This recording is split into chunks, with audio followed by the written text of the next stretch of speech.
सबको मसीह में जय मसीह की। मैं विश्वास करता हूँ कि आप अच्छे हैं, भले चंगे हैं और परमेश्वर के कार्यों को अपने जीवन में देख रहे हैं। और मैं विश्वास करता हूँ कि आज वचन से परमेश्वर हम सबसे बात करेगा।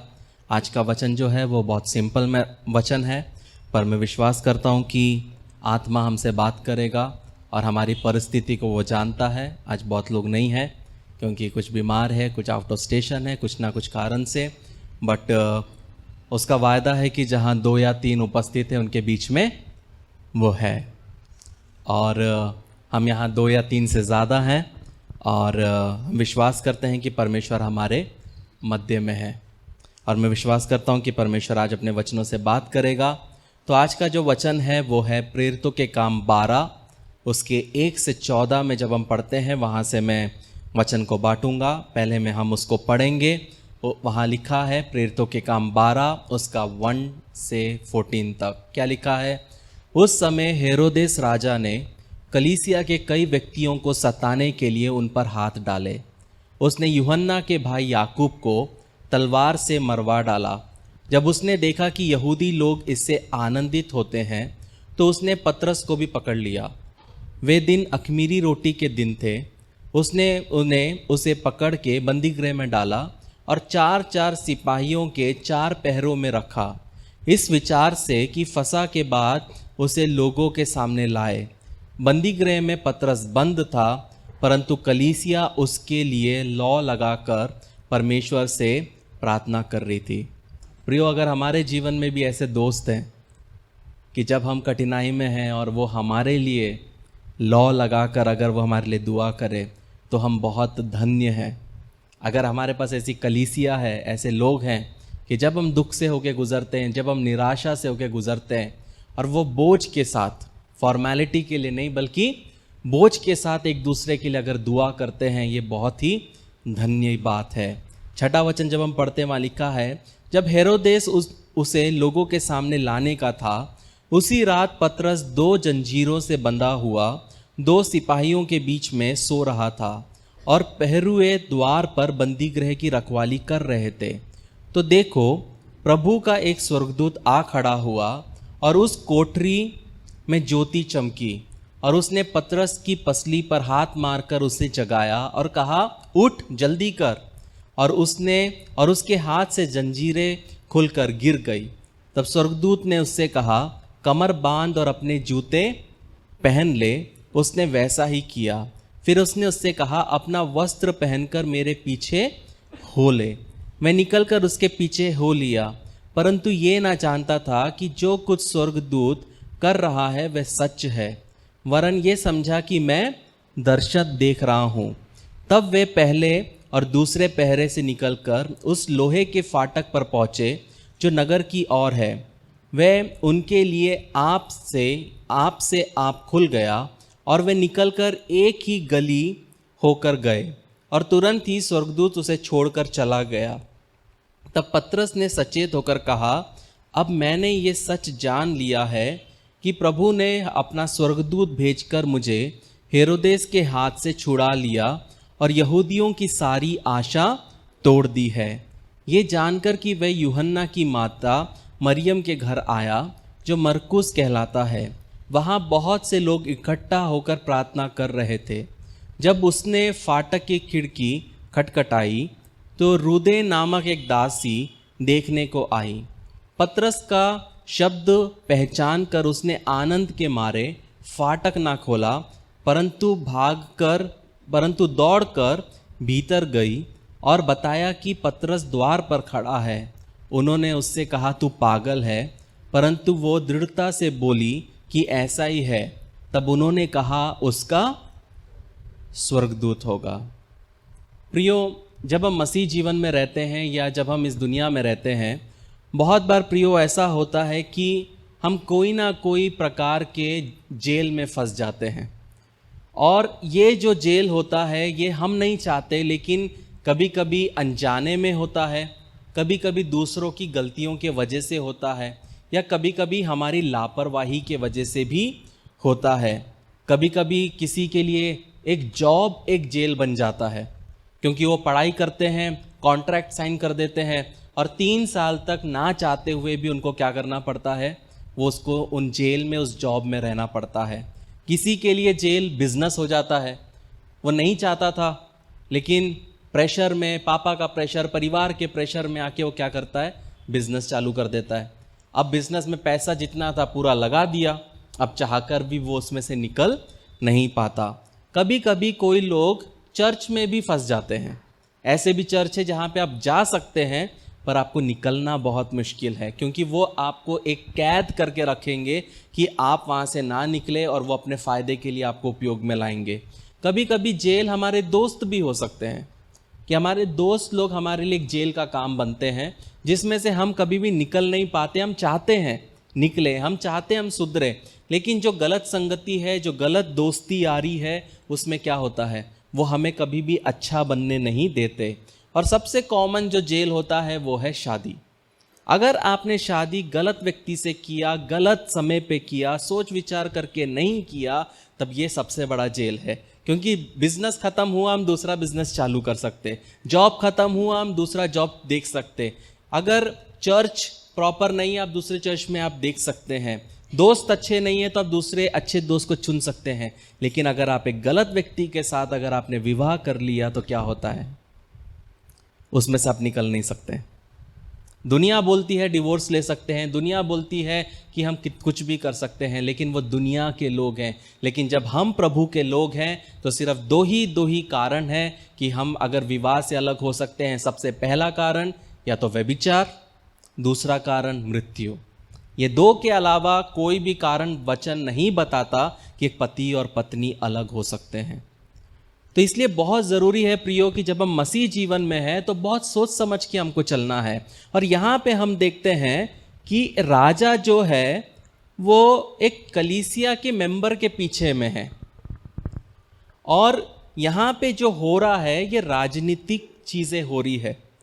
पहले राजा क्या करता है, याकूब को जो कि यूहन्ना का भाई था उसकी हत्या कर देता है। और वहाँ पे हम देखते हैं कि याकूब की कोई गलती भी नहीं थी, और राजा क्या करता है, उसको मार देता है। और जब राजा ने देखा कि जब उसने याकूब को मारा तो यहूदियों के बीच में उसकी लोकप्रियता बढ़ रही है, तो उसने क्या किया, पतरस को भी गिरफ्तार कर लिया। लेकिन जब हम ये वचन पढ़ते हैं वहाँ पे हम देखते हैं प्रियो कि पतरस को पकड़ लिया है, लेकिन दूसरे दिन उसको पता है कि उसका गला धड़ से अलग होने वाला है, लेकिन पतरस क्या कर रहा है, क्या कर रहा है, सो रहा है।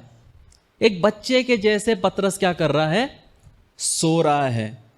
प्रियो, अगर हमारे जीवन में जब कठिन परिस्थिति आती है, विपरीत परिस्थिति आती है, और अगर आप चैन से सो सकते हैं, ये सबसे बड़ा विश्वास का प्रतीक है आपके जीवन में। कि मतलब आपके ऊपर पहाड़ टूट रहा है, आपके घर में एक प्रॉब्लम के बाद दूसरे प्रॉब्लम आ रहे हैं, लेकिन फिर भी जब आप सोते हैं तो बहुत चैन की नींद सोते हैं। ये प्रियो सबसे बड़ा हमारा क्या है, विश्वास को दिखाता है परमेश्वर को, और वो अपने बच्चों को चैन की नींद देता है। मैं ऐसे लोगों को जानता हूं जो करोड़पति हैं, पैसा है, लेकिन सोने के लिए गोली लेना पड़ता है, क्या फायदा। लेकिन हमारे पास जितना है उसमें खुश रहते हुए हम जब सोते हैं तो सीधा 8 बजे या कभी कभी 12 बजे, कोई है 12 बजे वाले, क्यों, ये चैन की नींद है। परमेश्वर हमें देता है, अपने दासों को देता है, अपने बच्चों को देता है। उसके लिए आपको कोई गोली खाने की आवश्यकता नहीं होती है। तो कभी कभी विश्वास जो है प्रियो वो शब्दों में नहीं दिखता, कभी कभी विश्वास खराटों में भी रहते हैं, कभी कभी विश्वास चैन की नींद में भी रहता है कि इसका विश्वास परमेश्वर पे है। जब आपको पता है परिवार में इतनी बड़ी मुसीबत है, लेकिन जब आप अपने पति को सोते तो मस्त फैल के आराम से बच्चे की जैसे, आप बोलेंगे कितना छान वाटते, सोता तो बच्चा दिखता, बड़ा होता तो शेर बन जाता, उठता तो शेर बन जाता। लेकिन ये चैन की नींद है, ये है विश्वास। जरूरी नहीं है हर एक बात हम कुछ बोलेंगे, कुछ करेंगे तो ही विश्वास होता है। लेकिन प्रियो, हमें बहुत जरूरी है कि हम विश्वास में कभी गिरे ना। क्या आपने कभी सोचा है कि आपके जीवन में ऐसा कुछ होता है कि जो आपको लगता है कि यह तो सपना है, और आपको वो विश्वास करने में डर लगता है कि ऐसा कैसा हो गया। आप एक छोटे से नौकरी में थे, लेकिन ऑल ऑफ अ सडन परमेश्वर ने ऐसा काम किया कि एक कंपनी में ऊंची पोस्ट पे परमेश्वर आपको बचा देता है। 12,000 से सीधा आप 35,000 में पहुंच जाते हो और आपको बिलीव नहीं होता कि ये कैसे हुआ, ये कहां से हुआ। क्योंकि प्रियो, कभी कभी जब परमेश्वर हमारे जीवन में कार्य करता है तो हमें विश्वास करने में भी क्या होता है, थोड़ा समय लगता है। शैतान हमें गिराने की साजिश करेगा, शैतान हमें लोगों के सामने बदनाम करने की कोशिश करेगा, लेकिन प्रियो, अगर शैतान है तो परमेश्वर भी है। अगर अंधकार है तो ज्योति भी है, अगर दुख है तो खुशी भी है। इसलिए हमें हमारे जीवन में जब दुख से हम होके गुजरते हैं, कठिनाइयों से होके गुजरते, तो हमेशा हमें एक चीज समझना है प्रियो, कि परमेश्वर है। और आज का मेरा जो टाइटल है वो है, प्रत्येक जेल के लिए एक स्वर्गदूत है। आज जब आप ये वचन को सुनते हैं, हो सकता है आपके जीवन में आप अलग प्रकार की जेल में से होके गुजर रहे हैं, लेकिन परमेश्वर इन वचनों के द्वारा आपसे कहना चाहता है कि एक स्वर्गदूत है आपके लिए। पिछले हफ्ते परमेश्वर ने बोला मरुभूमि में स्वर्गदूत है। आज परमेश्वर आपसे फिर से डबल कंफर्मेशन दे रहा है आपके लिए कि जेल में भी वो क्या है, उसका एक स्वर्गदूत है। यहां पे हम जब पतरस को देखते प्रियो, कि पतरस इस अवस्था में है लेकिन उसका उससे कोई संबंध नहीं है, उसने ऐसा कुछ भी नहीं किया। और हम जब इस वचन को पढ़ते हैं तो ये बहुत रोमांचक वचन है। और जब हम कोई इंटरेस्टिंग चीज पढ़ते हैं तो बहुत बार हम क्या करते हैं, हम क्या देखते हैं कि क्या हुआ, लेकिन हम ये नहीं देखते कि क्यों हुआ। और बहुत बार जीवन में क्या हुआ कि जब हम ऊपर फोकस करते हैं, तब क्या होता है प्रियो, हम गिल्ट में जीने लगते हैं। कहने का मतलब है कि जब आप क्या से निपटते हैं तो बहुत कम है जो क्यों की पूछने की प्रवृत्ति रखते हैं। अगर आप बीमार हुए, क्या हुआ, बीमार हुआ, शैतान ने किया। क्यों हुआ ये हम नहीं पूछते, हम क्या पे लाइफ में फोकस करते। झगड़े हो रहे, क्या हो रहा, झगड़े हो रहे, क्यों हो रहा, हम फोकस नहीं करते। जब आप अपने लाइफ में क्या से ज्यादा क्यों पर फोकस करोगे, तब आपको समझेगा कि आपके लाइफ में एक्चुअली हो क्या रहा है। क्योंकि प्रियो, अगर आप क्यों के बिना क्या पे फोकस करोगे तो आप हमेशा अपनी गलती मानोगे और आप हमेशा गिल्ट में जियोगे कि मेरे वजह से। लेकिन जरूरी नहीं है हर प्रॉब्लम की वजह आप हो, कभी कभी प्रॉब्लम की वजह दूसरा व्यक्ति भी हो सकता है, परिस्थिति भी हो सकता है। इसलिए जो लोग हमेशा क्या पर फोकस करते हैं वो क्या करते हैं, वो हमेशा खुद पे नहीं करने के बजाय वो क्या करते, दूसरे पे दोष लगाते हैं। एक बार एक व्यक्ति के घर में बहुत सुंदर सा एक वास था जिसमें वो फूल रखता था, अच्छा बड़ा, और उनकी बेटी खेलती रहती है और अचानक से वो क्या करती है, वो पूरा बड़ा मटका गिर जाता है, टूट जाता है। पापा आते लकड़ी लेके मारने के लिए, पूछते कैसे हुआ,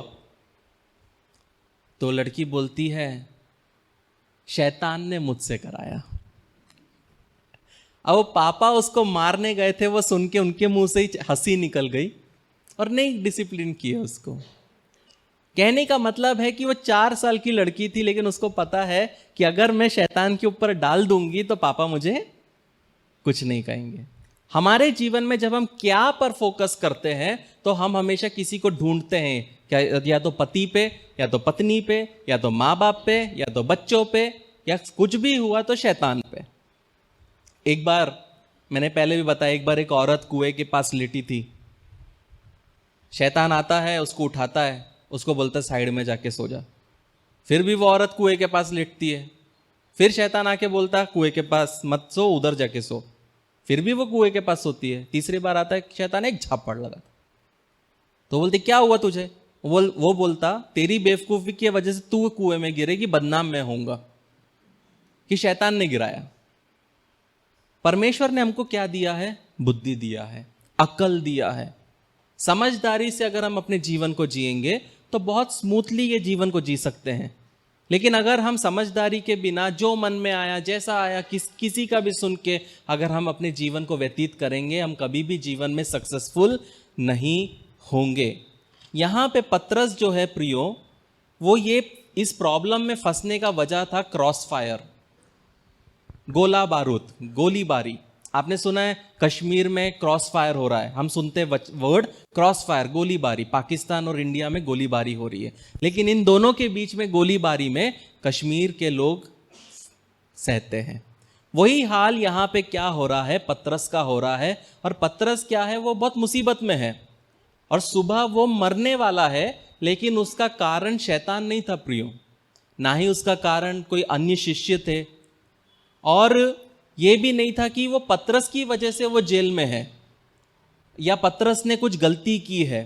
लेकिन आज वो जब अपने आप को देखता है, इस वचन में हम देखते हैं वो जेल में है। उसको पता है कि मेरा कल मृत्यु होने वाला है। हम में से कितने लोग हैं अपने जीवन में यही चीज़ को हमने महसूस किया है कि आप प्रॉब्लम में हैं, आप समस्या में हैं, लेकिन आप समझ नहीं पा रहे कि आपने ऐसी क्या गलती की। तो आपको समझना है प्रियो, प्रॉब्लम आप में नहीं है, आप क्रॉस फायर में फंस गए हो। कुछ अलग चीज हो रही है जिसके वजह से आपके उपजीवन में आप एक विक्टिम बन रहे हो। बहुत बार लोग बोलते हैं ऐसे लाइंस अपने जीवन में, परिवार में बोलते हैं। बहुत बार पत्नियां ये बोलती है, मुझे समझ नहीं आता कि तुम मुझे और मेरे बच्चे को पसंद क्यों नहीं करते, मैंने जो कुछ भी किया वे तुम्हारे लिए ही किया है। और पत्नियों को क्या लगता है कि पति ऐसा है क्योंकि उनकी प्रॉब्लम है, इनकी प्रॉब्लम नहीं है, कोई तीसरे की प्रॉब्लम है। बहुत बार बच्चे बोलते हैं माता पिता को, मुझे समझ नहीं आता कि आप मुझे पसंद क्यों नहीं करते, मैं तो आपका बेटा हूं। ऐसे बहुत से माता पिता हैं जो अपने ही बच्चों से को पसंद नहीं करते। मैं ऐसे लोगों को जानता हूं, जब उनका डिलीवरी हुआ तो माँ मर गई और माँ के मौत की जिम्मेदार बाप अपने बेटे को या बेटी को पूरी जिंदगी भर ताड़ना देते हुए निकालते हैं। उसमें उस बच्चे की कोई गलती नहीं थी, लेकिन ऐसे ऐसे परिस्थिति से बच्चे होके गुजरते हैं प्रियो। और ऐसे सवाल प्रियो हमारे जीवन में भी आते कि मैंने ऐसा क्या किया। और पतरस भी ऐसे ही परिस्थिति से होके गुजर रहा था, क्योंकि उसको समझ नहीं आ रहा था कि उसके जीवन में क्या चल रहा है। लेकिन मैं एक चीज कहना चाहता हूं प्रियो, कि आप सिर्फ अकेले ही नहीं ऐसी परिस्थिति से गुजर रहे हैं।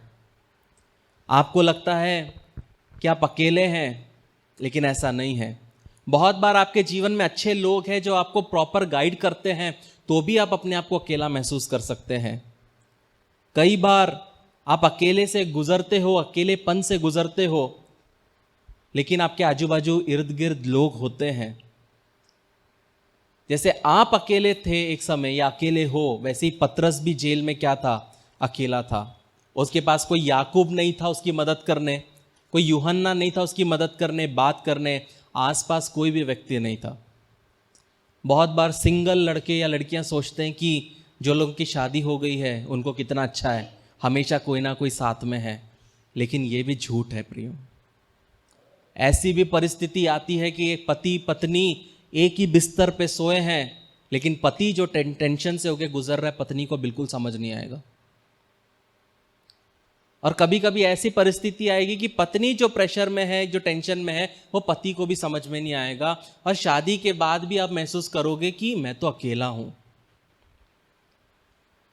तो जब हम सिंगल है तो हमको लगता है शादीशुदा बहुत अच्छा है, जब शादीशुदा होते तो समझता है कि सिंगल अच्छे थे।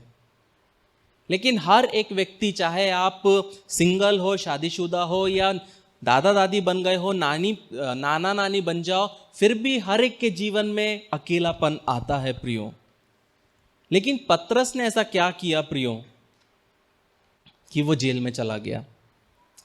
ये हमें तो खुश होना चाहिए कि लूक ने बताया है कि ऐसा क्या हुआ।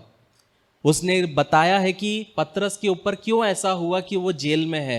वो ये था क्योंकि वो हेरोदेस अग्रिपा की गोलीबारी में उसको जेल में जाना पड़ा। मतलब यहां पे वो एक राजनीति निर्णय के चपेट में आ गया जहां पे हेरोदेस क्या करता है, अपने पदवी को बढ़ाने के लिए, यहूदियों को और अच्छा महसूस कराने के लिए वो चर्च के सदस्यों पे हमला करने लग गया। क्योंकि हेरोदेस जो था वो कौन था? वो पूरा यहूदी नहीं था, वो आधा यहूदी था। जैसे शमरी लोग थे, समरिया के लोग थे, वैसे वो हेरोदेस था।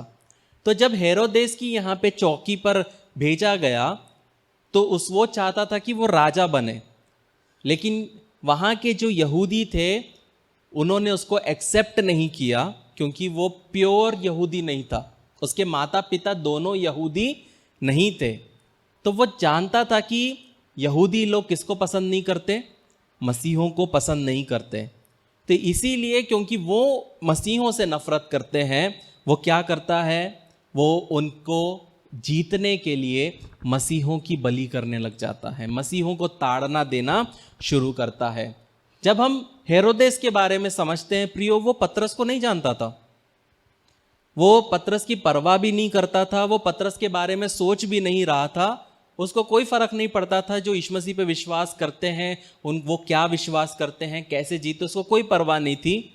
उसको कोई ये परवाह नहीं थी कि ये लोगों का विश्वास क्या है, यीशु मसीह कौन है। उसको इवन यहूदी धर्म से भी उसको कोई फर्क नहीं पड़ता, उसको कोई परवाह नहीं थी। उसको सिर्फ अपने करियर की परवाह थी। और वो करियर के वजह से वो क्या कर रहा था, पतरस के जीवन के साथ खेल रहा था। उसने याकूब को क्या कर दिया, मार दिया। और ऐसे ही हमारे जीवन में प्रियो जो होता है कि हम दूसरे के प्रॉब्लम्स में हम पिस जाते हैं। दो बड़े बड़े लोगों के डिसीजंस के बीच में गरीब परिवार पिस जाते हैं। लेकिन प्रियो पेंतीकोस्ट के दिन में पतरस क्या करता है प्रियो, वो 3000 लोगों को अपने एक ही प्रचार से प्रभु के लिए जीतता है। मतलब पतरस जो था वो भी एक प्रभावशाली व्यक्ति था। मतलब जब उसने याकूब को मारा तो नॉर्मल था वो, तो उसने क्या सोचा, अब मैं रिंग लीडर को पकड़ता हूं।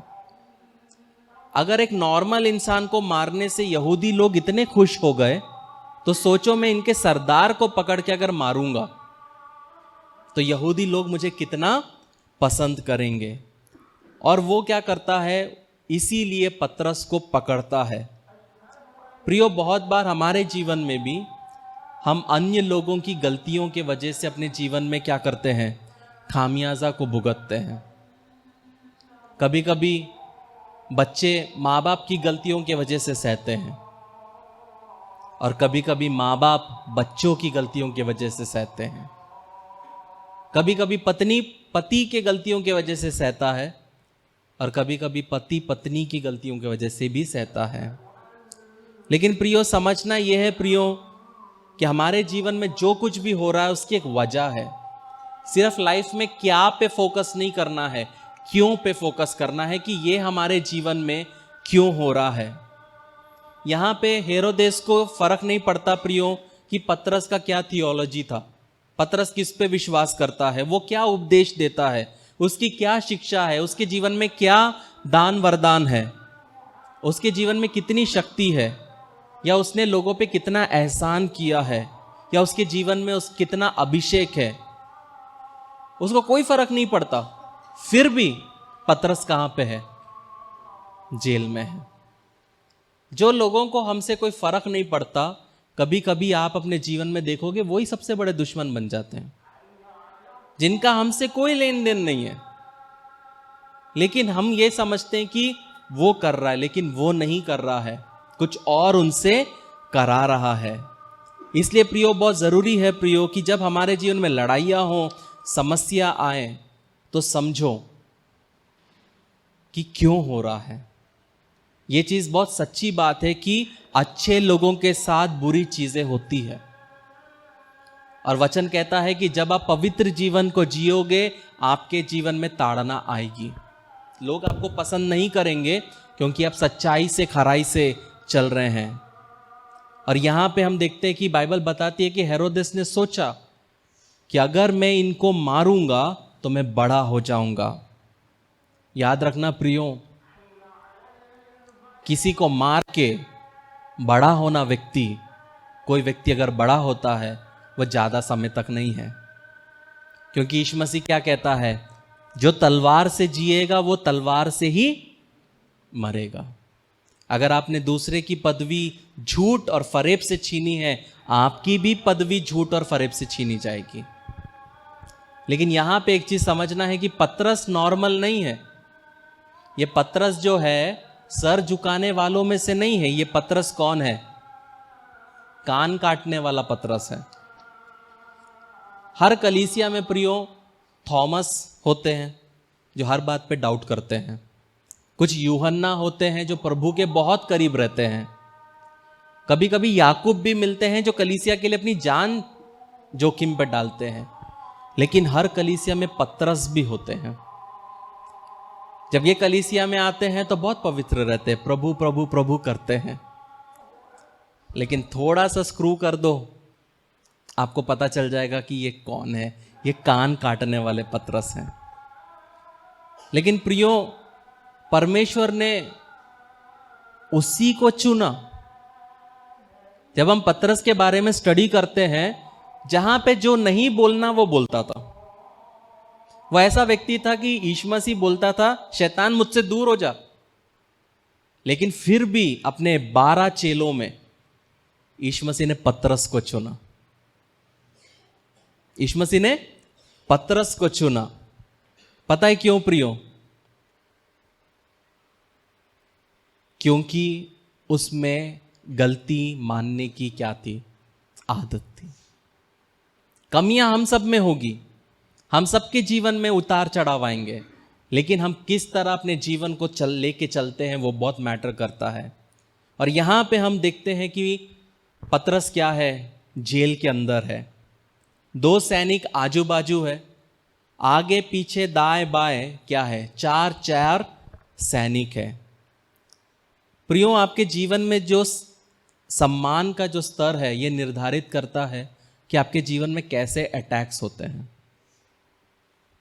अगर आपके जीवन में कोई अटैक नहीं है तो आप एक नॉर्मल विश्वासी हो। लेकिन अगर आपके जीवन में बड़े बड़े अटैक्स होते हैं तो आपको समझना है प्रियो कि आपके ऊपर बड़ी बुलाहट है। अगर पतरस एक नॉर्मल इंसान रहता तो हेरोदेस सिर्फ एक सैनिक को रखता था जेल के बाहर। लेकिन पतरस बहुत इंपॉर्टेंट है। बहुत इंपॉर्टेंट होने के वजह से उसके पास 16 लोग हैं जो उसको पहरा दे रहे हैं। और प्रियो, यहां पे हेरोदेस को पता है कि ये कान काटने वाला है। अगर इसको आधा मौका भी मिलेगा ना, ये कम से कम 2 को तो खत्म कर देगा। और वो चांस लेना नहीं चाहता। वैसे ही प्रियो, शैतान भी हमारे बारे में जानता है कि अगर मैं इस व्यक्ति को 5 सेकंड भी दे दूं तो ये मेरे विपरीत हो सकता है और मैंने जो इसके जीवन में काम किया है उसको ये नष्ट कर सकता है। क्योंकि शैतान जानता है कि आपके और मेरे पास में क्या है, अथॉरिटी है। इसलिए वो कभी भी नहीं चाहता कि हम आगे बढ़े, हमारा परिवार आगे बढ़े। वो हमेशा एक के बाद एक चीज क्या करेगा, वो कुछ ना कुछ कोशिश करेगा। अपने बाजू में बैठने वाले के एक हाई फाई दे के बोलो, मेरे पास भी शक्ति है, मेरे पास भी शक्ति है, मेरे पास अथॉरिटी है। हम शैतान के गुलाम नहीं है प्रियो, हम शैतान के गुलाम नहीं है। हमारे जीवन में जितनी बड़ी समस्या आ रही है, ये समझना है कि उतना बड़ा बुलाहट, परमेश्वर का उतना बड़ा काम हमारे जीवन में, हमारे परिवार में है। क्योंकि समस्या बताती है कि हमारा परमेश्वर ने क्या चुनाव किया है। दाऊद जब गोलायत को मारने गया तो बोला जाता है वो 12-13 साल का था। सोचो, इतना छोटे बच्चे से कहाँ सीन लड़ने आता है। लेकिन इतना छोटे बच्चे को गोलायत को मारना है तो परमेश्वर ने शेर को भेजा, भालू को भेजा। जितनी बड़ी आपकी बुलाहट है, उतने बड़े आपके जीवन में ट्रायल्स आएंगे, स्ट्रगल्स आएंगे, प्रॉब्लम्स आएंगे। ये समझना बहुत ज़रूरी है। आप दूसरे को देखोगे तो बोलेंगे ये तो दारू भी पीता, शराब पीता, व्यभिचार करता, सब करता, चर्च जाता, लेकिन फिर भी उसके लाइफ में प्रॉब्लम नहीं है। क्यों नहीं है? क्योंकि वो क्या है, उसके जीवन में कोई बुलाहट ही नहीं है। कुछ लोग जूडस इस्करियोत के जैसे प्रियो मरने के लिए ही पैदा होते हैं, लेकिन हमको उनके साथ अपना जीवन कंपेयर कभी भी नहीं करना है। पतरस 16 लोगों के साथ में बैठा हुआ है। तो मेरा सवाल था जब मैं इस वचन को बना रहा था कि पतरस, तुम एक रात मरने के पहले कैसे सो सकते हो? तुम्हें पता है कि याकूब का सर कलम कर दिया गया है। अगर मुझे कल लटकाने वाले हैं तो रात भर तो मैं क्या करूंगा? मैं तो सो नहीं सकता। सच बताऊं तो जितना पाप याद आएगा मैं पश्चाताप करूंगा कि मैं परमेश्वर के साथ और सही हो सकूं, या कोशिश करूंगा कि दुआ में रहूं, अपने आप को तैयार करूं। लेकिन यहां पे हम अगर पतरस से पूछते हैं कि भाई ऐसा क्या है डूड कि तुम कैसे सो सकते हो? 2 जन आजू बाजू, आगे पीछे, दाएं बाएं, तुम कैसे सो सकते हो? प्रियो, उसका एक रीजन है, क्योंकि उसका गुरु तूफान में सोता था। क्योंकि वो जब यीशु मसीह के साथ था तो वो देखता था, आंधी आती थी, तूफान आता था, यीशु मसीह सो रहा है। उसने देखा यीशु मसीह को सोते हुए आंधी और तूफान के बीच में, और वो उसके जीवन में धस गया। प्रियो, बहुत जरूरी है कि जब हमारे जीवन में दुख आता है, मुसीबत आता है, संकट आता है, शांति बनाए रखना। जब मेरे ऊपर चेन्नई में हाई कोर्ट पे केस हुआ था, वो जो समय था, मैं बहुत खुश था, मैं और नेहा बहुत खुश थे, क्योंकि हमारे लिए परमेश्वर हमारा घर तैयार कर रहा था। इतनी बड़ी खुशी के बीच में शैतान ने वो चीज को लाके क्या किया? खुशी को खत्म करने की कोशिश की, लेकिन हमने वैसा मौका नहीं दिया। जब भी आपके जीवन में खुशी आती है, ये याद रखना, शैतान हर एक कोशिश करेगा आपके जीवन की खुशियों को चुराने की। आप बोलेंगे मुश्किल से साल में 2 खुशी आती है, वो 2 खुशी में भी शैतान जीने नहीं देता। क्यों मौका दे रहे हो? क्यों मौका देना? जब लाइफ में स्ट्रगल्स है, शांति बनाए रखो। जब आपके खिलाफ पूरा नरक भी खड़ा हो जाए, शांति बनाए रखो, क्योंकि परमेश्वर कोई ना कोई रास्ता निकालेगा आपको आशीषित करने के लिए। सबसे इंपॉर्टेंट क्या है प्रियो? अपनी परिस्थिति में सोना सीखो, चैन की नींद सो। अपने जीवन में लड़ाई मत करो लोगों से, बदला लेने का मत सोचो, प्रतिशोध ना लो। बस ये जान लो कि अगर शुरुआत परमेश्वर ने किया है तो अंत भी वही करेगा। That's it. जब सब कुछ खत्म हो जाएगा, आप अपने आप को दाऊद के जैसे गोलायत के ऊपर पैर रखते हुए, उसके धड़ को अलग करके सर पकड़े हुए अपने आप को आप देखोगे। लेकिन जब परिस्थिति आती है तो डरना नहीं है, निराशा नहीं होना है, बल्कि हमें अपने समय पे क्या करना है? तैयार होना है, धन्यवाद देना है प्रियो। क्यों? क्योंकि हमारा जीवन बहुमूल्य है प्रियो, हमारा समय बहुमूल्य है। मैं हमेशा एक चीज सोचता हूं प्रियो कि हमारा जो जिंदगी हमको फिर कभी नहीं मिलने वाला। ये जो माँ बाप को हम देख रहे हैं, हम कभी नहीं देख पाएंगे एक समय में। ये जो पति को हम देख रहे हैं, एक समय में नहीं देख पाएंगे। पत्नी को जो देख रहे हैं, एक समय आएगा नहीं देख पाएंगे। जो बच्चों के साथ आज आप खेल रहे हो, उनको आप एक समय पे नहीं देख पाओगे। वो सोच के साथ हमें अपना जीवन व्यतीत करना बहुत जरूरी है। हमें हमारा शांति वापस लेना है प्रियो। हमें हमारे जीवन में जो आत्मविश्वास है वो हमें वापस लेना है। हमें हमारा भरोसा फिर से परमेश्वर पे क्या करना है? डालना है। परिस्थिति कुछ भी क्यों ना हो, परमेश्वर हमारा हाथ कभी नहीं छोड़ेगा। अपने बच्चों को परमेश्वर के हाथ में दो, अपने पत्नी को परमेश्वर के हाथ में दो, अपने पति को परमेश्वर के हाथ में दो, अपने भविष्य को परमेश्वर के हाथ में दो। क्योंकि अगर परमेश्वर ने यह रास्ता बनाया है आपको गुजरने के लिए, तो वो जानता है कि जब आप इस रास्ते में से होके गुजरोगे और जब आप निकलोगे, आप एक शुद्ध सोने के जैसे निकलोगे।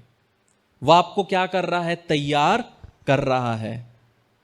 जब पतरस सो रहा था प्रियो, परमेश्वर उसके लिए बहुत महत्वपूर्ण काम कर रहा था। जब परमेश्वर ने हव्वा को बनाया तब उसने आदम को सुलाया, क्योंकि परमेश्वर नहीं चाहता कि उसके कोई काम में कोई व्यक्ति अड़चन बने। अगर आदम उठा रहता तो क्या बोलता? प्रभु जी थोड़ा सा ऐसा होना चाहिए था, थोड़ी नाक ऐसी होनी चाहिए थी, थोड़ा कान ऐसा होना चाहिए। परमेश्वर बोला चुप, सो जा। परमेश्वर हमेशा कुछ अच्छा करने के पहले क्या करता है? सुला देता है। और बहुत बार प्रियो, जब हम सोते हैं तब परमेश्वर हमारे नींद में बहुत काम करता है। जब हम सो रहे हैं, सुबह उठते हैं तो बहुत बार लोगों को ऑफर लेटर दिखते हैं। सुबह उठ के देखते हैं तब पता चलता है कि आपका जो लोन था वो पास हो गया, या आपके जीवन में आप जिस चीज़ के लिए बहुत समय से रुके थे, जो व्यक्ति आपसे बात नहीं कर रहा वो बात करता है। रात के समय में परमेश्वर बहुत लोगों के जीवन में काम करता है, क्योंकि जब आप सोते हैं तो वो आपके जीवन में जो बाधाएं हैं उसको हटाता है, परिस्थितियों को वो बदलता है, रास्ते जो बंद है उसको वो खोलता है, और आपकी ज़रूरतों को वो पूरा करता है। आपको कुछ करने की ज़रूरत नहीं है, आपको किसी के बारे में झूठा गपशप करने की ज़रूरत नहीं है, किसी के बारे में झूठा बोल के आग लगाने की ज़रूरत नहीं है, किसी से लड़ने की ज़रूरत नहीं है, कोई योजना और साजिश करने की ज़रूरत नहीं है। पता है क्यों प्रियो? परमेश्वर है। आपके दुश्मन जागते रहे, लेकिन आपको बोलना है तुम जागते रहो, मैं तो चला सोने, मैं प्रभु में सोऊंगा, मैं प्रभु के साथ सोऊंगा। तुमको जितना उठ के खड़े होके बोलना है तुम बोलते रहो, मेरे पास क्या नहीं है? टाइम नहीं है। मैं अपना शांति तुम्हें चुराने नहीं दूंगा, मैं अपने जीवन में अपने परिवार की खुशी तुझे चुराने नहीं दूंगा। जो परमेश्वर ने मुझे समय दिया है वो समय को मैं जीऊंगा। क्यों? क्योंकि हम ढके हुए हैं उसके पंखों तले, हम सुरक्षित है उसके पंखों तले, क्योंकि वो हमसे प्यार करता है और वो हमें पालने के लिए सक्षम है। हो सकता है आपको लगेगा मेरा पिता मुझे नहीं पाल पाएगा, मेरा पति मुझे नहीं पाल पाएगा। क्यों चाहिए? परमेश्वर है, वो आपको पालेगा। अगर उसने आपको पृथ्वी पे भेजा है तो वो आपको पालने के लिए सक्षम है। आपके माता पिता आपका ख्याल रखे या ना रखे, वो आपका ख्याल रखेगा। जिस तरह एक मुर्गी अपने बच्चों का ख्याल रखती है, वो आपका ख्याल रखेगा। क्यों? क्योंकि आपको और मुझे उसने अपने लहू से खरीदा है। ये समझना बहुत ज़रूरी है प्रियो। जब आप शहर में जाओ तो आप आशीषित हो, जब आप खेतों में जाओ तो आप आशीषित हो, जब लोग आपके विरोध में खड़े रहे तो भी आप आशीषित हैं, जब आप निराशा में से होके गुजरो तो भी आप आशीषित हैं। यहाँ पे पतरस एक बच्चे के जैसे सो रहा है और एकाएक क्या होता है? उसके सामने में स्वर्गदूत आ जाता है। ये समझना है कि प्रियो, पतरस उपवास नहीं किया, पतरस ने प्रार्थना नहीं की, उसने कोई आराधना नहीं किया पौलुस और शीलास के जैसे। वो बस परमेश्वर में आनंदित और मग्न होते हुए सो रहा था। तो यहां पे सवाल उठता है कि ऐसा क्यों, कि उसको कुछ करना क्यों नहीं पड़ा? सीक्रेट पता क्या है प्रियो? अगर आपके बिना किए कुछ प्रॉब्लम में आप फंसते हो तो ये भी जान लो, आपके बिना कुछ किए परमेश्वर उसमें से निकाल भी सकता है। मतलब जो गड्ढा आपने खोदा नहीं, आप किसी दूसरे की लड़ाई में आप पिस रहे हो, याद रखो अगर परमेश्वर ने अनुमति दिया है उसमें से जाने के लिए तो बराबर परमेश्वर उसमें से आपको निकालेगा भी। आपको टेंशन नहीं लेना है, बस आपको क्या करना है? आपको परमेश्वर पे विश्वास करना है कि जो मेरे साथ अभी हो रहा है उसके पीछे भी उसकी एक योजना है। That's it. अगर आपके पास इतना विश्वास है प्रियो, तो आपको सिर्फ क्या देख करना है? इंतजार करना है। नींद जो है प्रियो वो यीशु मसीह का तरीका है, क्योंकि यीशु मसीह है जो भवंडर तूफान के बीच में सोता है। जब जहाज भरा था पानी से, उस पानी में यीशु मसीह सो रहा था। और पतरस का मार्गदर्शन किसने किया था? यीशु मसीह ने किया था। प्रियो, अगर आप जब बड़े हो रहे हैं और आपके माता पिता किस तरह व्यवहार करते हैं, आप वैसे ही करते हैं। जब आपके माता पिता के लाइफ में प्रॉब्लम्स आता है और वो गुस्सा करते हैं, तो आप क्या सीखते हैं कि जब मेरे लाइफ में भी प्रॉब्लम आएगा तो मुझे भी गुस्सा करना है। जब वो फ्रस्ट्रेटेड थे और उन्होंने खाने का प्लेट उठा के फेंका, तो जब आप बड़े हुए तो आप जब फ्रस्ट्रेटेड हुए तो आपने भी खाने का प्लेट उठा के फेंका। क्यों? क्योंकि आपने अपने माता पिता को वो करते हुए देखा। तो जब हमारे जीवन में हमारा गुरु कौन है, हम किसको देख के बढ़ते हैं, ये बहुत मैटर करता है। जरूरी नहीं है कि माता पिता ही है, कभी कभी हमारे मामा हो सकते हैं, हमारे काका हो सकते हैं, चाचा हो सकते हैं, चाची हो सकती है। हम किसको बचपन में आइडलाइज करते हैं, हो सकते हैं हमारे दोस्त हो सकते हैं हमारे टीचर हो। हम किसको फॉलो करते हैं, वो हम हमारी जिंदगी में क्या होते हैं, हम वैसे बनते जाते हैं। यीशु मसीह ने पतरस को सिखाया कि परिस्थिति विपरीत हो तो सो जाओ। मेरे जीवन में मैंने अपने मम्मी पापा को मोस्ट ऑफ द टाइम एक ही चीज करते हुए देखा है, दुआ। इसीलिए जिनको मैं मेंटर कर रहा हूं, जिनको मैं सिखा रहा हूं, वो भी मेरे जीवन में चीज देखते हैं। वो क्या है? दुआ। 18 जनवरी को हमने देखा दुआ क्या कर सकता है, और ये मैंने अपने बचपन से बड़े होते तक और आज तक मैं देख रहा हूं कि दुआ क्या कर सकता है। मेरे माँ बाप मुझे बहुत अच्छे कपड़े नहीं दे पाए, फैंसी कपड़े नहीं दे पाए, जूते नहीं दे पाए। आजकल मैं बच्चों को देखता हूं तो इतने छोटे से बच्चे, उनके पास 1 दर्जन से ज़्यादा चप्पल है। हमारे पास नहीं था, 1 दर्जन से ज़्यादा चप्पल तो अभी तक नहीं है। लेकिन उन्होंने क्या सिखाया? दुआ। मेरे पास ऐसे बच्चे हैं जो मैसेज करते हैं कि हमारे माता पिता को तो मोबाइल से फुर्सत नहीं है, हमसे क्या बात करेंगे। आज ये समय है, आपके बच्चे आपको क्या करते हुए देख रहे हैं। 10 साल के बाद आपका बच्चा आपके साथ नहीं रहेगा, ये लिख लो। 10-13 साल एट द मोस्ट आज के टाइम पे बच्चे आपको छोड़ देंगे। उनके लिए उनके फ्रेंड्स इंपॉर्टेंट रहेंगे, वो घर से बाहर निकल जाएंगे। लेकिन उन्होंने क्या देखा? इसका मतलब यह नहीं है कि आप मोबाइल में मत रहो, मोबाइल यूज मत करो, वो ज्यादा सुपर स्पिरिचुअलिज्म हो जाएगा। लेकिन क्या आपके बच्चों ने आपको दुआ करते हुए देखा? मेरे माँ बाप ने कभी भी हमें दिखाने के लिए दुआ नहीं किया, लेकिन उनको पता है कि परिस्थिति में दुआ ही एक आसरा है। आप जो हो वही बच्चे आपका प्रोडक्ट है। और एकदम से 22-23 साल में आके पास्टर को बोलेंगे दुआ करो, मेरा बच्चा बेवड़ा बन गया। क्यों बन गया? क्योंकि तुमने बचपन में समय नहीं निकाला और दोस्तों ने समय निकाला और उसकी जिंदगी को खराब कर दिया। कहने का मतलब है प्रियो, अगर हम हमारे जीवन को सही रूप से जिएंगे, हमारे आने वाली पीढ़ी बहुत अच्छी निकल सकती है। जो गलतियां हमसे हुई है, हम कोशिश कर सकते हैं कि आगे ना वो जाए।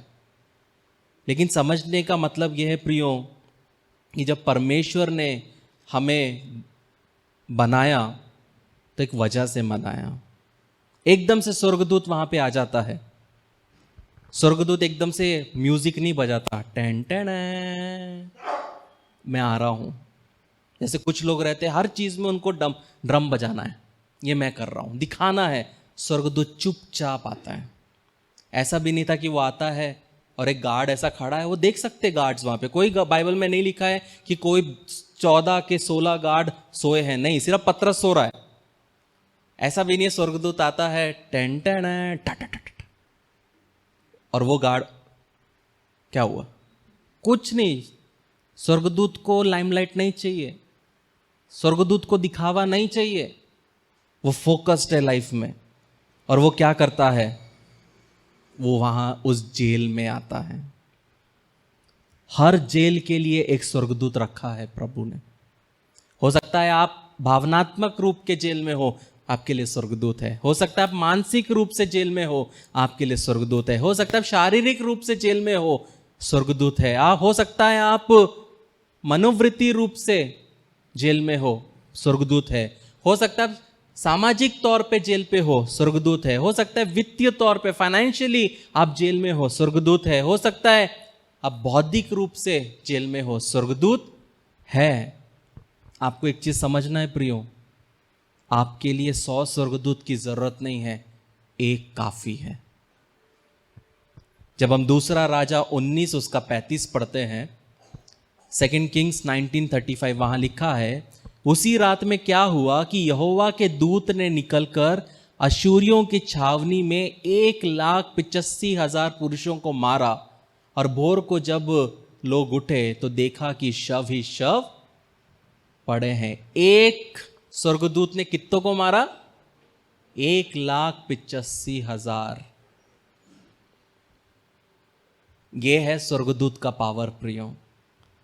हम बोलते हैं प्रभु जी 1000 को भेज दे, वो बोलेगा 2 से लड़ने के लिए मैं क्यों 100 को ट्रबल करूं, एक काफी है।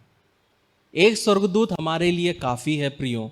हमें क्या नहीं करना, हमें डरना नहीं है, बल्कि हर परिस्थिति में हमें शांत रहना है, क्योंकि वो हमारे साथ चलने वाला परमेश्वर है प्रियो।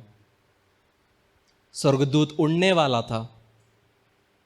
स्वर्गदूत ऑल ऑफ अ सडन आया रूम में, लेकिन स्वर्गदूत को पता है कि मैं उड़ सकता हूं, ये नहीं बेचारा उड़ सकता।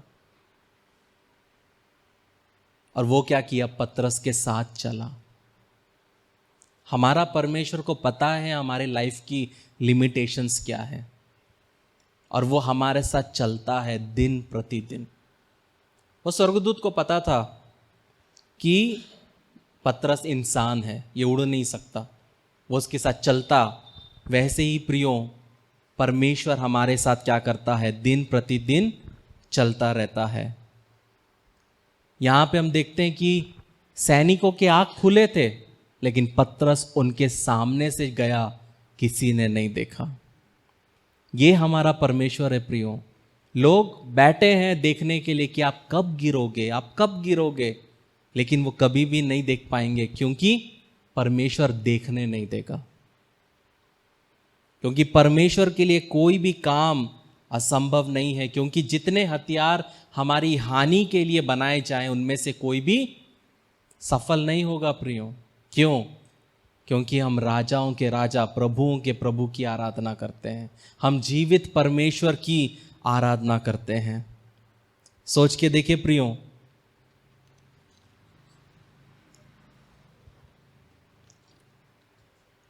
एक रात जैसा पतरस के जीवन में था, आपके जीवन में आएगा, तो आप क्या करोगे? कल आपकी मौत है, आप क्या करोगे?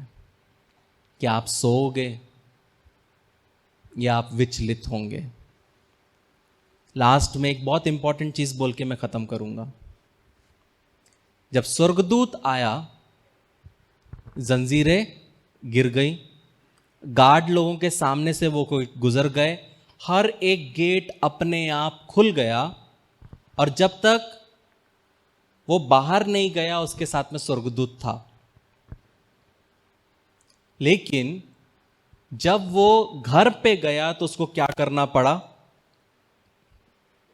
खटखटाना पड़ा। ये बहुत इंपॉर्टेंट है, अगर आप समझे तो बहुत अच्छी बात है। जब हर गेट पतरस के लिए खुला, तो घर का दरवाजा क्यों नहीं खुला? क्योंकि कर्म के बिना विश्वास मरा हुआ है। मतलब क्या है प्रियो? परमेश्वर आज वचन से सिर्फ एक ही चीज कहना चाहता है, मैं तुम्हारे लिए हर एक दरवाजा खोलूंगा, लेकिन आखिरी दरवाजा तुम्हें खोलना है। ये तुम्हारे ऊपर है कि तुम आखिरी दरवाजा अपनी जिंदगी के लिए खोलते हो कि नहीं खोलते हो। परमेश्वर हमारे लिए सब काम करता है, लेकिन एंड में क्या है? हमें करना है।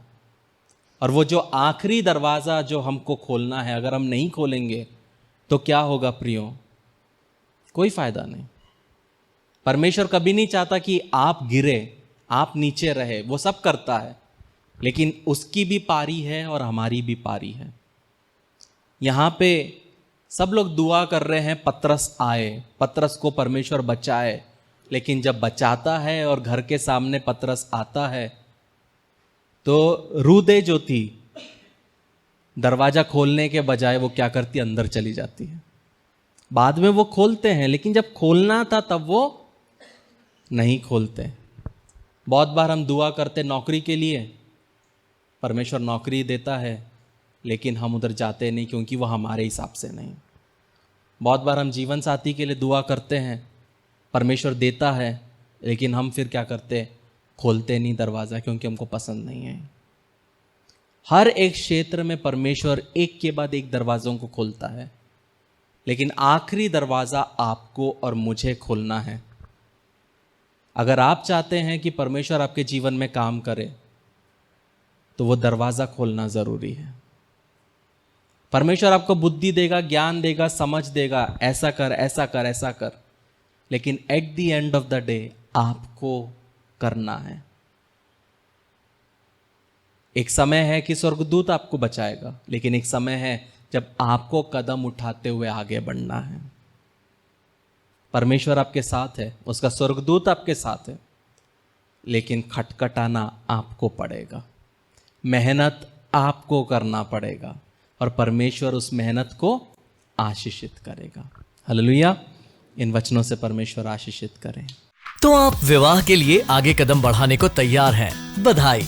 इससे पहले कि आप अपनी शादी के दिन की तैयारी में जुट जाएं, योजना बनाएं और परेशान होने लगें, एक सबसे महत्वपूर्ण बात न भूलें, आपकी शादी। एक अध्ययन के अनुसार विवाह पूर्व परामर्श या वैवाहिक थेरेपी पूरा करने वाले जोड़ों में तलाक की संभावना 31% तक कम होती है, और कोर्टशिप टू मैरिज इसमें आपकी मदद करता है। हमारे कोर्स और पाठों में विवाहित जीवन के संघर्षों, वास्तविकताओं और रोजमर्रा की दिनचर्या जैसे कई विषय सम्मिलित किए गए हैं। इस कार्यक्रम पर कई जोड़ों का भरोसा रहा है जो जिंदगी के इस नए स्तर पर जाने के लिए तैयार हैं। लेकिन इसके लिए सिर्फ हमारी बात को ही न माने, आप अपना पहला पाठ मुफ्त सीख सकते हैं। एक बार जब आप कोर्टशिप टू मैरिज के साथ रजिस्ट्रेशन करते हैं तो आप हमारी 30 दिन की मनी बैक गारंटी द्वारा भी सुरक्षित रहते हैं, और आप तैयार हैं एक सुखी वैवाहिक जीवन के लिए।